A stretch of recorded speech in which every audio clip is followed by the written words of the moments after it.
بسم اللہ الرحمن الرحیم۔ السلام علیکم ورحمۃ اللہ وبرکاتہ۔ میرا نام رومان بنت یونس ہے اور میں امید کرتی ہوں کہ آپ سب ٹھیک ہوں گے۔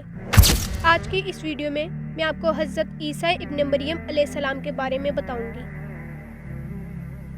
حضرت عیسیٰ ابن مریم علیہ السلام وہ پیغمبر ہیں جن کے نام پہ انسانیت کی تاریخ میں سب سے بڑا شرک ہوا ہے اور آج بھی ہوتا ہے۔ حضرت عیسیٰ ابن مریم علیہ السلام اللہ تعالیٰ کے ایک یونیک پیغمبر ہیں۔ جو ایکسٹرا آرڈینری کوالٹیز اللہ تعالیٰ نے حضرت عیسیٰ ابن مریم کو دی ہیں وہ اور کسی پیغمبر کو نہیں دی۔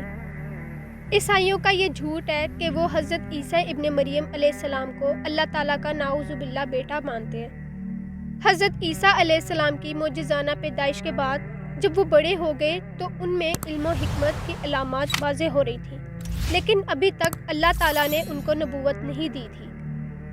جب حضرت عیسیٰ علیہ السلام 30 سال سے اوپر ہو گئے تو اللہ تعالیٰ نے حضرت عیسیٰ علیہ السلام پر انجیل نازل کی۔ حضرت عیسیٰ علیہ السلام نے ہر گزرے ہوئے پیغمبر کی طرح اللہ تعالیٰ کے دین کی دعوت شروع کر دی۔ حضرت عیسیٰ علیہ السلام کو اللہ تعالیٰ نے کئی معجزات سے نوازا تھا۔ وہ پرندے کی شکل کی طرح مٹی کا پرندہ بناتے اور پھر اس میں پھونک مار دیتے تھے جس سے پرندہ زندہ ہو کر اڑنے لگتا تھا۔ حضرت عیسیٰ علیہ السلام کوڑی کے مریضوں کو بھی ٹھیک کر دیتے تھے اور اللہ تعالیٰ نے ان کو سب سے بڑا معجزہ یہ دیا تھا کہ وہ مردوں کو زندہ کر دیتے تھے۔ حضرت عیسیٰ علیہ السلام پیدائشی اندھوں کو بھی ٹھیک کر دیتے تھے۔ لوگوں نے تمام نشانیاں دیکھی لیکن پھر بھی کفر پر ڈٹے رہے۔ بنی اسرائیل کی ایک جماعت ایمان لے آئی لیکن ایک جماعت کافر ہی رہی۔ اس وقت صرف حواری حضرت عیسیٰ علیہ السلام پر ایمان لائے تھے لیکن وہ بھی شک میں تھے۔ انہوں نے حضرت عیسیٰ علیہ السلام سے کہا کہ کیا آپ کا رب یہ کر سکتا ہے کہ ہم پر آسمان سے ایک کھانے کا دسترخوان نازل کر دے؟ حضرت عیسیٰ علیہ السلام نے انہیں اللہ تعالیٰ سے ڈرایا، لیکن خواری چاہتے تھے کہ جب تک ہم خود اپنی آنکھوں سے اللہ کے معجزات نہ دیکھ لیں تب تک ان کے دلوں کو اطمینان نہیں ملے گا اور ان کا ایمان اور پختہ نہیں ہوگا۔ تو حضرت عیسیٰ علیہ السلام نے اللہ تعالیٰ سے دعا کی۔ اللہ تعالیٰ نے فرمایا کہ میں دسترخوان نازل کر دیتا ہوں، لیکن اگر اس کے بعد بھی کسی نے کفر کیا تو اسے سخت عذاب دیا جائے گا۔ حواریوں نے اللہ تعالیٰ کا بھیجا ہوا کھانا کھایا اور ایمان پر قائم رہے، لیکن ان میں سے ایک نے کفر کیا۔ بنی اسرائیل میں حضرت عیسیٰ علیہ السلام کے معجزات کا چرچا ہونے لگا۔ یہودیوں کے عالموں اور بادشاہ کو فکر ہونے لگی کہ کہیں لوگ ہماری پیروی چھوڑ کر حضرت عیسیٰ علیہ السلام کی پیروی کرنا شروع نہ کر دیں۔ لیکن ایسا ہی ہوا، لوگ حضرت عیسیٰ علیہ السلام پر ایمان لانے لگ گئے۔ جب یہودیوں کے عالموں نے یہ دیکھا تو وہ یہودی بادشاہ کے پاس گئے اور کہنے لگے کہ حضرت عیسیٰ علیہ السلام خود کو یہودیوں کا بادشاہ کہتے ہیں اور یہ بھی دعویٰ کرتے ہیں کہ وہ بادشاہ سے اس کی بادشاہت چھین لیں گے۔ بادشاہ نے حکم دیا کہ حضرت عیسیٰ علیہ السلام کو سولی پر چڑھا دیا جائے۔ حضرت عیسیٰ علیہ السلام کو سولی پر چڑھانے کے لیے انہوں نے تیاریاں کرنا شروع کر دی۔ یہودی سرداروں نے حضرت عیسیٰ علیہ السلام کے ایک شاگرد کو رشوت دی تاکہ وہ بتا سکے کہ حضرت عیسیٰ علیہ السلام کا ٹھکانہ کہاں پہ ہے۔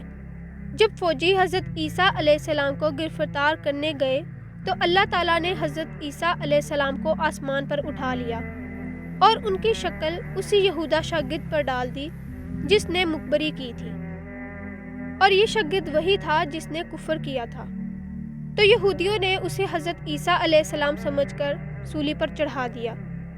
یہودیوں کا ماننا یہ ہے کہ حضرت عیسیٰ علیہ السلام کو سولی پر چڑھا دیا گیا ہے اور وہ وفات پا گئے ہیں، نعوذ باللہ۔ اور عیسائیوں کا ماننا یہ ہے کہ حضرت عیسیٰ علیہ السلام 3 دن تک سولی پر چڑھے رہے، معاذ اللہ، اور پھر زندہ ہو کر آسمان پر اٹھا لیے گئے۔ اللہ تعالیٰ نے حضرت مریم علیہ السلام اور ان کے بیٹے کے بارے میں سورہ المائدہ میں فرمایا، مریم کا بیٹا مسیح سوائے رسول ہونے کے کچھ نہ تھا، اس سے پہلے بھی کئی رسول ہو گزرے، اس کی ماں سچی تھی، دونوں ہی کھانا کھاتے تھے۔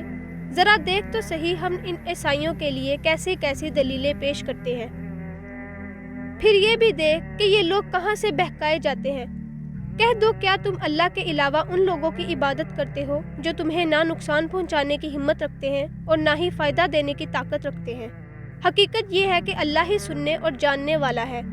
اللہ تعالیٰ نے یہ بات واضح کر دی ہے کہ میرے نبی حضرت محمد صلی اللہ علیہ وآلہ وسلم کہہ دو، اے عیسائیو، تم اللہ کے علاوہ ایسے لوگوں کی عبادت کرتے ہو جو نہ تمہیں نفع دے سکتے ہیں اور نہ ہی نقصان پہنچا سکتے ہیں، لہٰذا انسان چاہے جس قدر بھی اعلیٰ مقام کا حامل ہو، اس کی عبادت مت کرو، اس کے سامنے فریادیں مت پیش کرو۔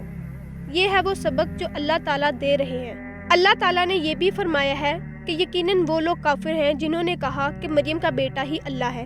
میرے نبی ان سے پوچھئے کہ اللہ تعالیٰ مریم کے بیٹے مسیح، اس کی والدہ اور جو سارے لوگ زمین پر ہیں انہیں ہلاک کر دینے کا فیصلہ کرے تو کس کی مجال ہے کہ وہ اللہ کو اس کے ارادے سے روک دے؟ اللہ ہی کے لیے آسمانوں اور زمینوں کی بادشاہی ہے اور جو کچھ ان دونوں کے درمیان ہے، وہ جسے چاہے پیدا کرتا ہے۔ اللہ ہر شے پر قدرت رکھنے والا ہے۔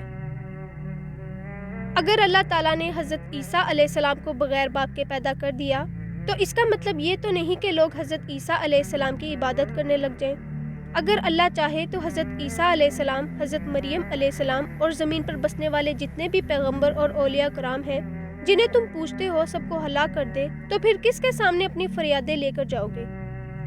اللہ تعالیٰ ان سب لوگوں کے سامنے جو حضرت عیسیٰ علیہ السلام کی عبادت کرتے تھے، قیامت والے دن اللہ تعالیٰ حضرت عیسیٰ علیہ السلام کو اے عیسیٰ ابن مریم کہہ کر مخاطب کریں گے اور اپنے احسانات جتلائیں گے اور فرمائیں گے، میری نعمت کو یاد کرو جو میں نے تجھ پر کی، تیری والدہ پر کی۔ یاد کر جب میں نے جبرائیل کے ساتھ تجھے قوت دی۔ یاد کر جب تو اپنے ماں کی گود میں لوگوں سے کلام کرتا تھا، بڑی عمر میں بھی گفتگو کرتا تھا۔ یاد کر جب میں نے تجھے کتاب، تورات اور انجیل کی تعلیم سے آراستہ کیا۔ یاد کر جب تو میرے حکم سے مٹی سے پرندے کا بت بناتا تھا، پھر اس میں پھونکتا تھا اور پھر میرے حکم سے وہ اڑنے لگ جاتا تھا۔ تو اس اندھے کو میرے حکم کے ساتھ ٹھیک کر دیتا تھا جو کبھی دیکھ نہیں سکتا تھا۔ کوڑ کے مریض کو میرے حکم کے ساتھ تندرست کر دیتا تھا۔ میرے حکم سے تو مردے کو قبر سے نکال کر زندہ کر دیتا تھا۔ میرا وہ احسان بھی یاد کر جب تو دلائل لے کر یہودیوں کے پاس آیا اور وہ تجھے نقصان پہنچانے لگے تو ان کے ہاتھوں کو میں نے تیرے تک پہنچنے سے روک لیا۔ پھر اللہ تعالیٰ حضرت عیسیٰ علیہ السلام سے مزید مخاطب ہو کر پوچھیں گے، اے مریم کے بیٹے عیسیٰ، کیا تو نے ان لوگوں سے کہا تھا کہ مجھے اور میری ماں کو اللہ کے علاوہ اپنا الہ بنا لو؟ حضرت عیسیٰ علیہ السلام عرض کریں گے کہ اے اللہ، تیری ذات بہت بلند اور پاکیزہ ہے، میں یہ بات کہنے کی جرأت کیسے کر سکتا ہوں جس کا کہنے کا مجھے کوئی حق بھی نہیں۔ اے میرے مولا، اگر میں نے یہ بات کہی ہوتی تو آپ کو بھی علم ہوتا۔ حقیقت یہی ہے کہ اے میرے مولا، آپ ہی غیبوں کو خوب جاننے والے ہو۔ میں نے انہیں وہی کچھ کہا جو آپ نے مجھے حکم فرمایا تھا کہ اللہ ہی کی عبادت کرو، وہی ہے جس نے مجھے پیدا کیا، وہی ہے جو میرا اور تمہارا رب ہے۔ میں جب تک ان میں موجود تھا ان کے حالات کی خبر رکھتا تھا، لیکن جب آپ نے مجھے اپنے پاس اٹھا لیا تو آپ ہی ان پر نگران تھے اور آپ ہی ہر شے پر قادر ہیں۔ اگر آپ کو میری یہ ویڈیو پسند آئی ہے تو اسے شیئر اور لائک کرنا مت بھولیے گا۔ اللہ حافظ۔